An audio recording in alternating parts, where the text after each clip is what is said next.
As an older lady, I should simply celebrate Christmas and stay out of the way. However, it seems that after being invited to spend Christmas vacation together, Margaret has been kicked out of the house. First things first, I need to tell Jeffrey about Margaret's true nature. Somehow, I'll expose Margaret's facade. I refuse to be family with someone like her. I am Michelle, 72 years old, living with my son Jeffrey. Jeffrey is nearing 40, still single, and my husband passed away 3 years ago. Jeffrey used to live alone, but moved back home when he changed jobs as it was closer to his workplace. Our current house might look new at a glance, but it was actually remodeled a while ago from a nearly broken down place due to years of deterioration and poor fittings. As a result, the remodeled house has become comfortable and clean. From his perspective, my husband seemed like a family-loving man who decided to remodel for our comfort. But in reality, he was a source of long-term trouble. He was traditional and stubborn outside but free-spirited at home, imposing his rules and berating me if I deviated slightly from what he wanted. His favorite phrase was, "Who do you think provides the food here?" However, he was often out playing poker, horse racing, and visiting casinos, leaving us barely enough to live on. Still, he acted arrogantly in front of me and Jeffrey, canceling family outings for poker or missing school events. I could have divorced him and raised Jeffrey alone, but I refused to be defeated and stayed until the end. Jeffrey, too, endured silently in front of his father, never showing tears. When my husband passed away from illness, he left us with a small inheritance, this remodeled house, and most importantly, my dear Jeffrey. For me, having my beloved son means I'm not lonely.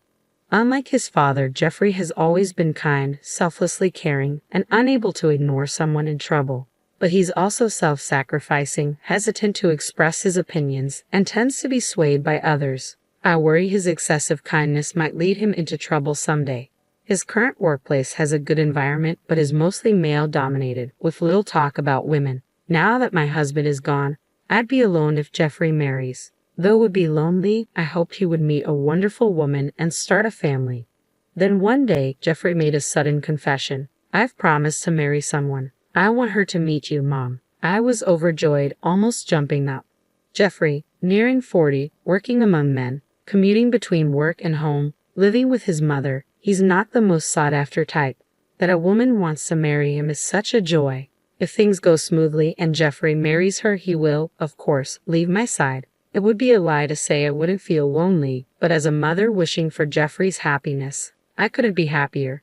If you've chosen her, I definitely want to meet her. Well, what's she like? Jeffrey's eyes sparkled as he spoke, a look I had never seen before. If Jeffrey speaks of a woman with such eyes, she must be a wonderful lady. I eagerly anticipated meeting the woman Jeffrey confidently chose. Then, on the promised day, Jeffrey brought his girlfriend home. "Mom, this is Margaret, the woman I've been dating and considering marrying." However, the woman Jeffrey brought neither introduced herself nor nodded in greeting. She just stood there silently. At first glance, she seemed aloof and distant, not the type I imagined Jeffrey falling for. She continued to ignore everything, barely greeting, and just surveyed the house. She sipped the tea I offered with disgust, wiping everything she touched with disinfectant wipes. These odd behaviors made it clear that this wasn't the typical first meeting with a future mother-in-law. I secretly dreamed of doting on my daughter-in-law like my own child, but that dream seemed to shatter in an instant. Frankly, I felt uncomfortable in such a short time and didn't want to get too close. Even if she was Jeffrey's choice and a future daughter-in-law, it seemed she felt the same as days passed without any contact after Margaret left. I confronted Jeffrey after she left. "You're dating Margaret and want to marry her, right? From today's encounter, I can't see her appeal." Jeffrey explained that Margaret was shy around new people but charming, strong, and kind, having overcome tough times. They had met at a party hosted by a coworker, where Margaret had shared her hardships. While I thought it was typical Jeffrey to want to help someone in need, dating and marriage were not simple matters.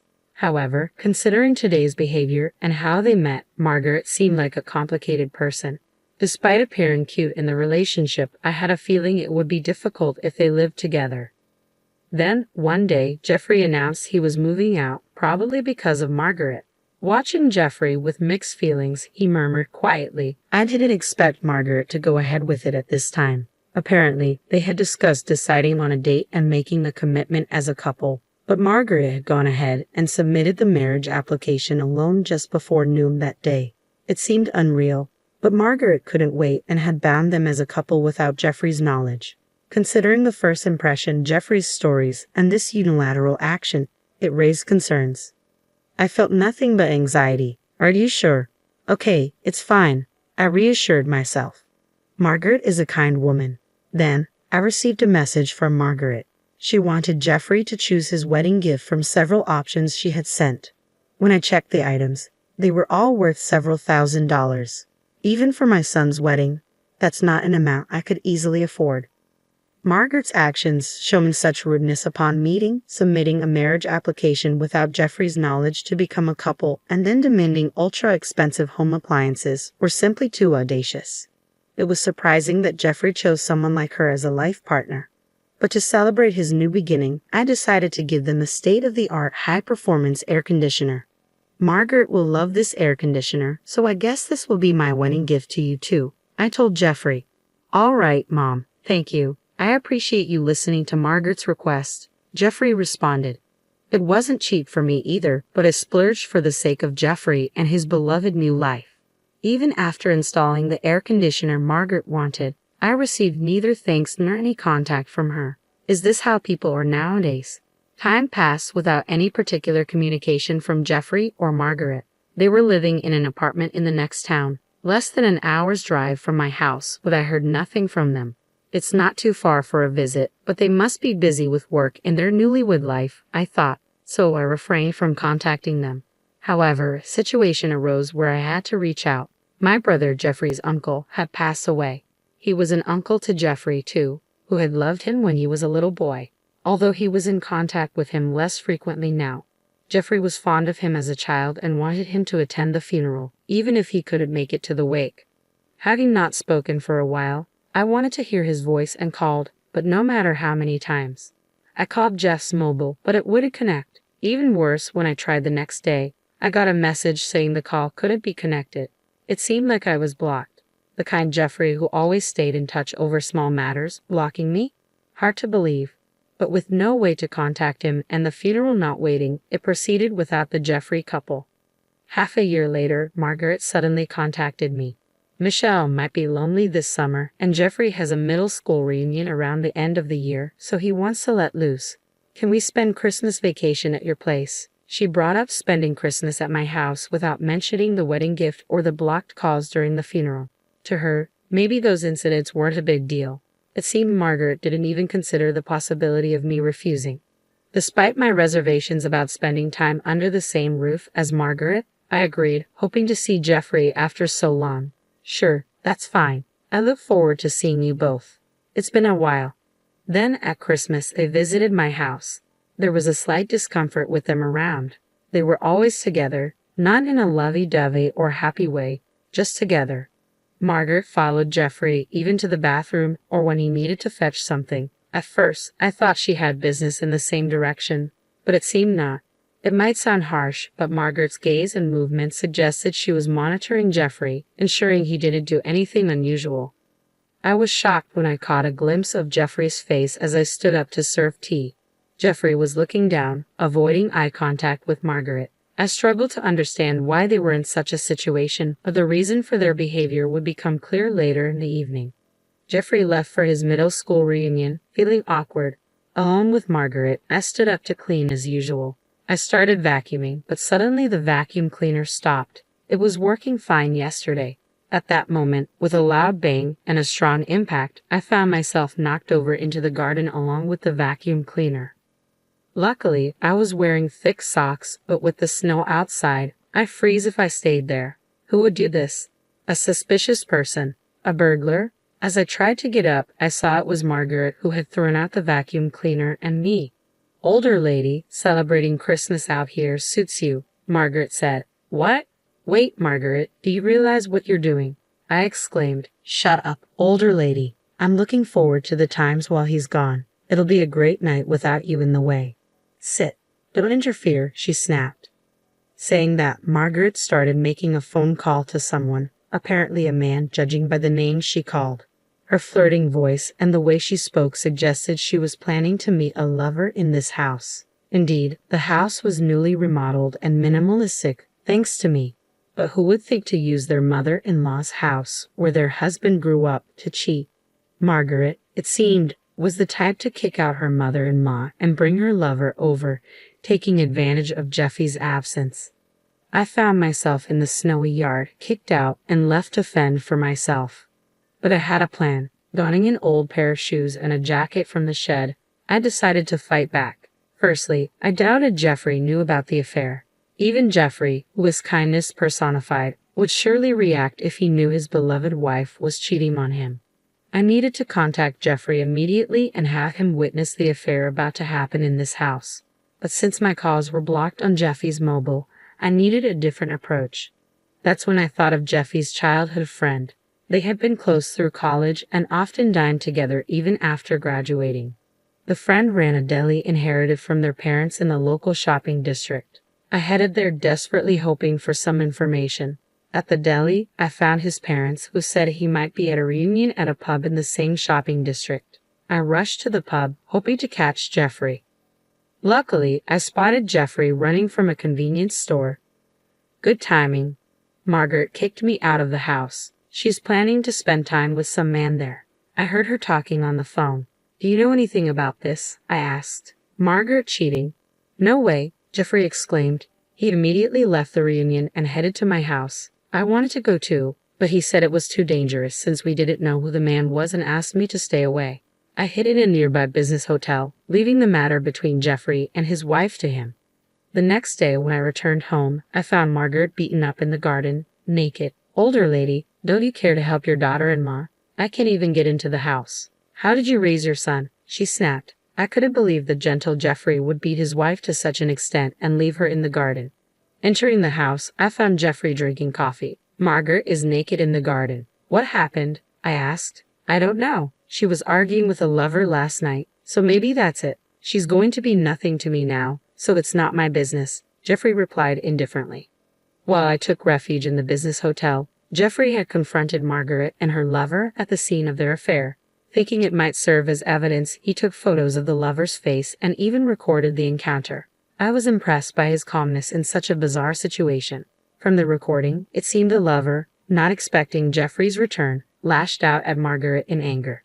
The recording also captured the lover stripping Margaret of her expensive-looking branded clothes, apparently intending to sell them. After the lover left, it was Jeffrey who stopped Margaret from re-entering the house.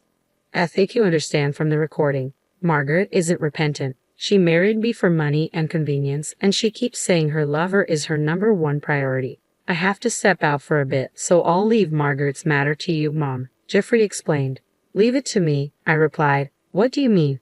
I didn't want such a person in my house, so I didn't let her in. If Mom wants to let her in, I won't stop you, Jeffrey said before leaving.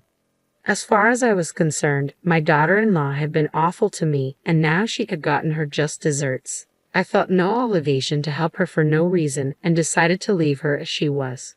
Although Jeffrey's photos and recording gave me a good idea of the situation, I decided to check the security camera footage for a clearer picture. I was thankful I had installed the cameras after hearing about a burglary at a relative's house. Neither Margaret nor her lover seemed to realize their actions were being recorded in someone else's house, causing trouble. While examining the footage and photos, I noticed something familiar about the lover's unusual hat. As I was pondering this, the noise outside caught my attention, accompanied by the doorbell. When I opened the door, there was a police officer. It turned out Margaret had played the victim to the neighbors, leading to a report of an injured naked woman in the garden. Sorry for the disturbance, officer. Margaret got involved in some trouble, but neither Jeffrey nor I saw her get injured. We have security cameras so we can explain what kind of trouble it was, I explained. I shared the events of the previous night along with the evidence from the cameras and photos. The police seemed to understand that Jeffrey and I were not involved. However, they couldn't leave an injured naked woman in the garden in the middle of winter. Margaret was taken away in a police car. Suddenly, I remembered who the man in Jeffy's photos of the lover was. Just then, Jeffrey returned. Mom, I'm back. I filed for divorce. Margaret and I are now complete strangers, Jeffrey announced. Divorce? What do you mean? I asked, shocked. Margaret has been throwing tantrums when things don't go her way since we got married. I've tried to meet her expectations, but at some point, she started using a pre-filled divorce form as a threat, Jeffrey explained. Having fallen for Margaret, I tried to fulfill her wishes, but she exploited my willingness, acting tyrannically when things didn't go her way. She used the divorce form as leverage. Hearing this, I was at a loss for words. But then I remembered something and shared it with Jeffrey, who suddenly stood up with an idea. We headed to the police station where Margaret was being temporarily held. I waited for you, Jeffrey. I knew you'd come. You're my dear husband, not heartless enough to ignore your wife in this state, Margaret said. What are you saying? We're strangers now. I just came to tell you something with Mom, Jeffrey responded. Huh? What do you mean, a bad joke? I understand this older lady coming to apologize, but strangers. Margaret must have thought Jeffrey was coming to rescue his beloved wife and expected me to apologize for leaving her in the garden. I submitted the divorce papers with your section filled out, Margaret. We're no longer a couple, I interjected. What? What are you doing, Jeffrey? Remember when you submitted the marriage application without permission? It's too convenient that it's okay when you do it to others, but not when it's done to you, right? Jeffrey argued. Margaret was speechless at Jeffrey's logical argument, but I had to say something too. The man you brought home, he's a business owner, right? I asked. Yes, he's a young, talented owner of a beauty salon. He proposed with a bouquet of roses last week, saying he'd make me a CEO's wife, Margaret replied confidently. That man's actually an unemployed freeloader who caused trouble at a restaurant, leading to his unemployment. I often browsed social media and reluctantly saw a story about someone causing a scene in a restaurant. I thought I had seen him somewhere before, but he was in the vortex of a topic that had recently come under fire by many people. I read that this guy was repeatedly getting in trouble for drinking straight from a pitcher of water, putting Tabasco in it, and other such nuisances, I revealed. Margaret's confidence shattered as the truth unfolded before her eyes. I read that he was recently fired from his part-time job. That's a lie. His profile had a long list of accomplishments. He wouldn't do such things. Well, regardless, my house has a lot of damage from his tantrum. I could file a report for the nuisance, I stated. Margaret, convinced she had become CEO's wife, was in for more shocks. In order to push Margaret to the edge, we decided to fold in even more. Also, one of your company's executives is a longtime friend of mine. What you told my workplace about the affair, I didn't reveal the affair. I just discussed your relationship history with Jeffrey. Any problem with that? It's better not to do things you'd be embarrassed to be seen doing, I explained. Shocked by the cascade of revelations, Margaret turned pale. Leaving her behind, I exited the police station. Later, Margaret's mistreatment of me and her affair led to her divorce becoming public at her workplace. She was a long-time employee due to a promotion, but her actions caused her to lose that opportunity.